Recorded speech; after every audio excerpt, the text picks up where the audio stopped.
Dr. Dalmo Borges voltou, graças a Deus que ele voltou, porque a lista de perguntas para ele é interminável, tá? E hoje a gente vai falar de infertilidade, é isso, doutor? Fer, boa tarde, doutor. Boa tarde. Feliz ano novo para todos. Feliz ano novo para você também. Que seja um ano maravilhoso e há de ser. Com certeza. Com o senhor aqui com a gente, vai ser maravilhoso. Toda terça aqui com a gente vai ser show de bola. Obrigado, Fer. Obrigado. É um prazer. Imagina, eu que agradeço. Doutor, vamos começar então as perguntas aqui da mulherada que quer engravidar. Hoje é o tema Quero Engravidar. Tema Quero Engravidar. Vou começar aqui com essa telespectadora o seguinte. Fiz uma cirurgia de endometriose em agosto do ano passado. Meu marido já fez espermograma, tá tudo certo.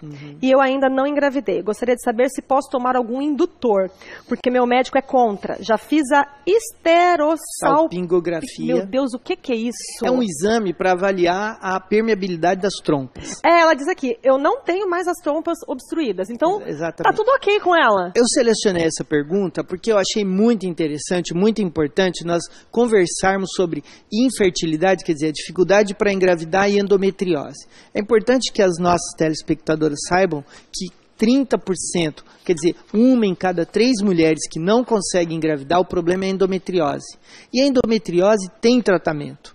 Ela tem tratamento hoje cirúrgico, como já fizemos milhares de vezes esse tipo de tratamento, videolaparoscópico, e mais atualmente o tratamento clínico.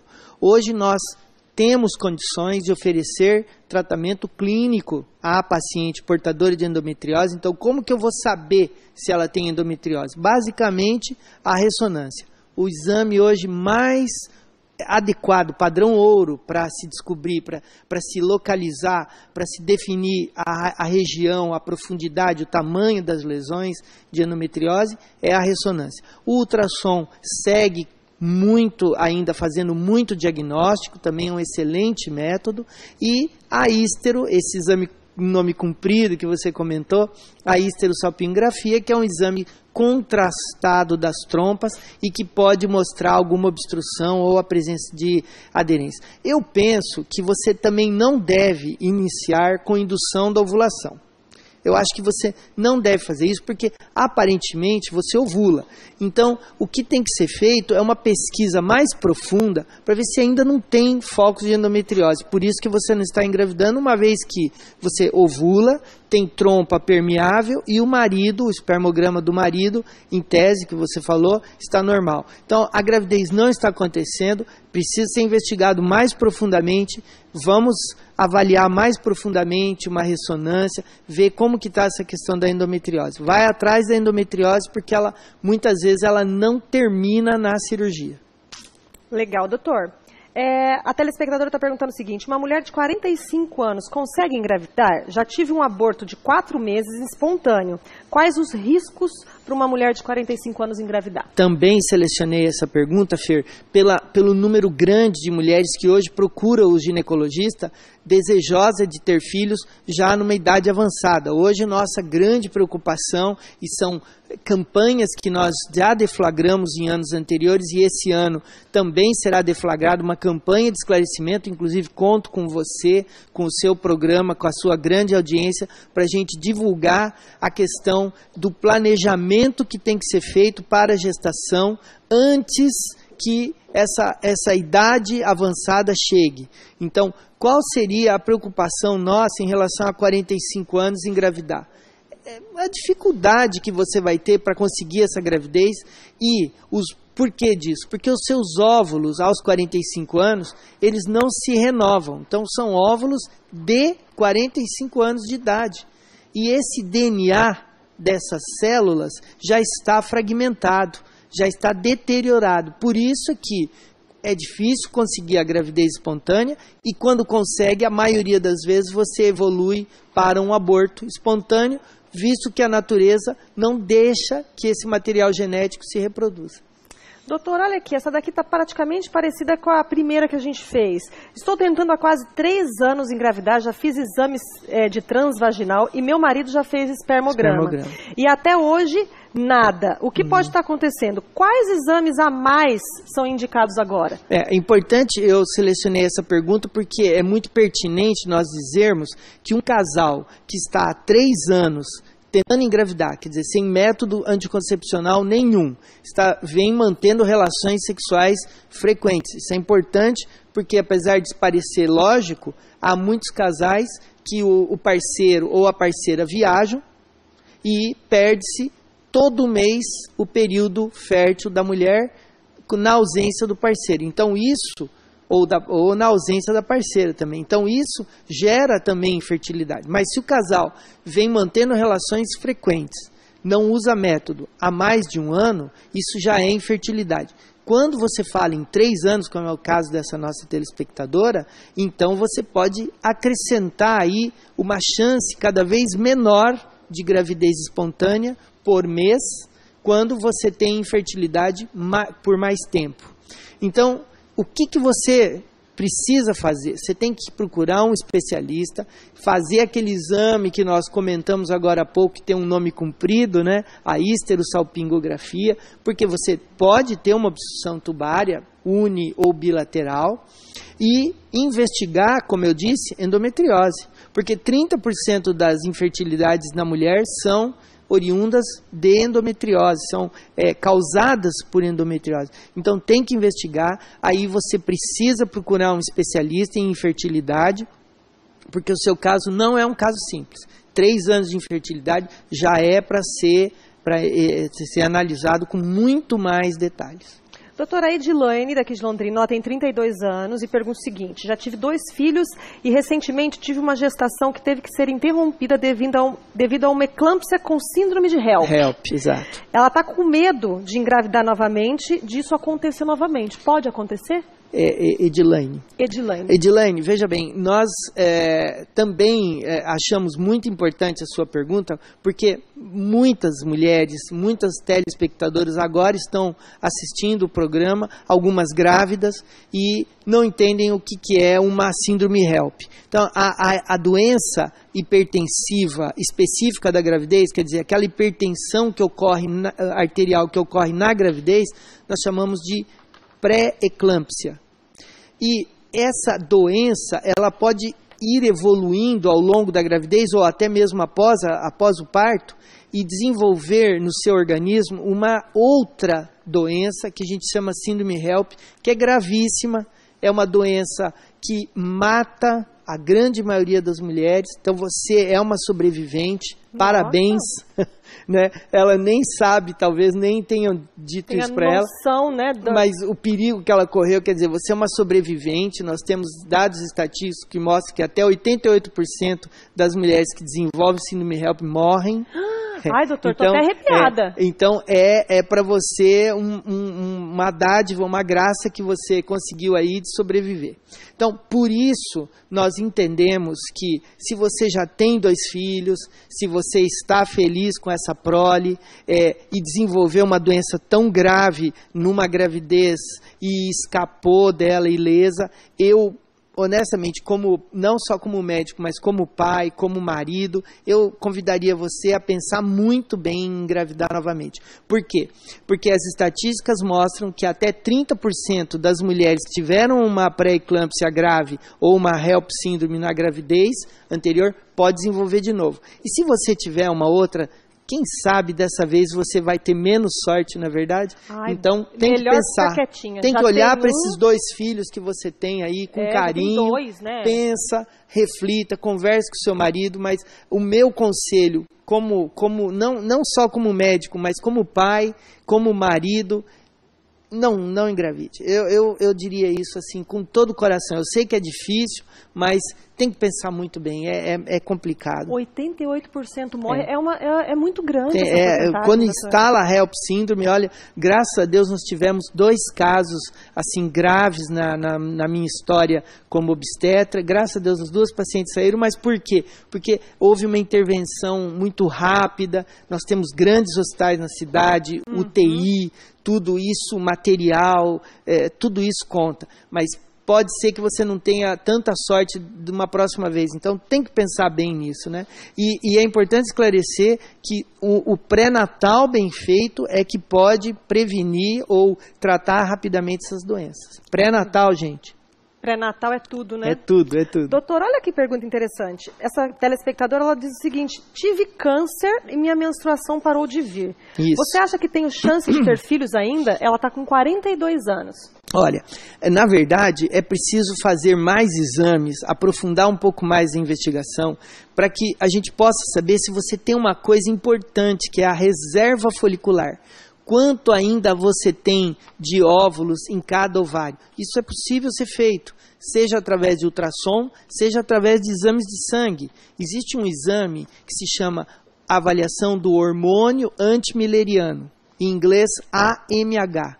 Esse exame de sangue, o AMH, vai dar ao médico o indicativo certinho de quanto por cento você tem ainda de reserva folicular. Se você fez quimioterapia, pode ter certeza que boa parte da sua reserva de óvulos de cada ovário, que a gente chama reserva folicular, perdeu-se na quimioterapia. Então, por isso, as chances de engravidar serão menores. Tem que ver como está o seu padrão menstrual, se você vem menstruando ainda regularmente ou não. E, principalmente, se você é uma sobrevivente de câncer de mama, é preciso conversar muito bem com o mastologista para ele te esclarecer quais são os riscos de você ter uma gravidez que envolve um banho hormonal enorme. E isso pode sim, acordar células que estão adormecidas aí, que a gente chama de metástase. Então tem que ser discutido tudo isso, analisado com calma. Existe a possibilidade, mas é melhor você primeiro conversar com o seu mastologista. Doutora Marcilane, ela diz que faz 3 anos que ela retirou um cisto no ovário e acabou perdendo o ovário direito. Ela quer saber se tem chance de engravidar sem o ovário direito. Marcilane, a sua pergunta também eu achei muito oportuna, porque boa parte hoje dos casos de infertilidade nas mulheres é provocado também por cirurgias. Então, nós hoje estamos muito mais atentos, nós ginecologistas, à indicação de cirurgias, principalmente em mulheres jovens, para que para que não aconteça com você a mesma coisa que acontece com muitos pacientes, onde múltiplas cirurgias vão removendo parte do ovário, tira um pedacinho aqui, outro pedacinho ali, e quando você vê, a paciente já está sem aquilo que eu mencionei agora há pouco, a reserva folicular. Então ela deixa de menstruar e engravidar porque perdeu todo o material genético dela, ela perdeu os óvulos através dessas múltiplas cirurgias. Você é um exemplo. O que precisa ser feito para você é exatamente a mesma coisa da resposta anterior. Avaliar como que está a reserva folicular do seu ovário do restante, através de ultrassom, através de exames como o AMH, e ver também como que está a tua trompa. Porque às vezes numa cirurgia de retirada de cisto de ovário, mexe-se também na trompa e a trompa pode ficar obstruída. Doutor, mais uma pergunta. Essa telespectadora ela tem 39 anos e está sem menstruar há mais de 10 anos. Olha que interessante, desde os 29, então ela parou de menstruar com 29 mais ou menos. Primeiro ela pergunta se é normal. Ela diz que tem hipotiroidismo e ela pergunta se ainda pode ser mãe. Na verdade, esse caso nos remete a uma situação onde provavelmente ela pode estar desenvolvendo, e para isso precisa ter uma série de exames para confirmar isso, aquilo que a gente chama de falência ovariana precoce. Quer dizer, os ovários, eles param de funcionar. E isso tem muito a ver com a questão do hipotireoidismo. Tem. Então, Ana, viu, doutor? Ana, essa pergunta. Ana, na verdade, quando você fala assim, olha, eu tenho hipotireoidismo, significa que a sua tireoide sofreu uma doença que a gente chama de tireoidite de Hashimoto, que ela é autoimune. Quer dizer, você produz anticorpos que destroem ao longo do tempo a tireoide. E isso vai fazer que ela funcione menos, por isso que você tem que tomar hormônio. Isso também pode estar acontecendo com seus ovários. E não tem jeito de tratar isso. Então, por isso é importante que você procure um ginecologista, faça os exames, principalmente o FSH, o estradiol e o hormônio que eu mencionei agora há pouco, antimileriano.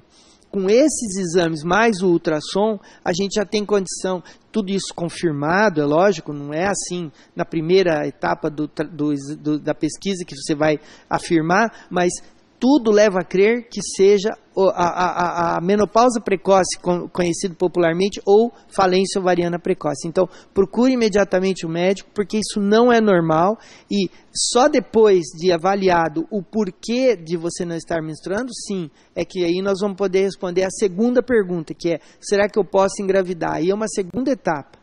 Doutor, para a gente encerrar, quem tem mioma pode engravidar? Isso. Dentre as causas de infertilidade, mioma também está relacionado, principalmente se os miomas crescem para dentro do útero. Aquele mioma que nós chamamos submucoso.